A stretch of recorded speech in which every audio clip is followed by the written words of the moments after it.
என்னப்பா பண்ற? Laptop serial number. சிஸ்டம்லயே பார்க்கலாமாப்பா? அது எப்படி? வா பார்ப்போம்.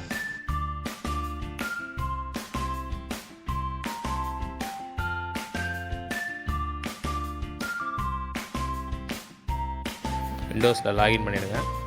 லாகின் பண்ணி ஸ்டார்ட் பண்ணும். அதில் சிஎம்டி டைப் பண்ணால் கமாண்ட் ப்ராம்ப்ட்னு ஓப்பன் ஆகும். அது ரெண்டாவது அட்மினிஸ்ட்ரேட்டர் கிளிக் பண்ணோம். கிளிக் பண்ணோன்னா நமக்கு பிளாக் கலரில் ஒரு ஸ்க்ரீன் வந்து கமாண்ட் ப்ராம்ப்ட்னு ஷோ ஆகும். அதில் கமாண்டை டைப் பண்ணோம். wmic bias get serial number அப்படின்னு நம்ம டைப் பண்ணிவிட்டு என்ட்ரு கொடுக்கணும்.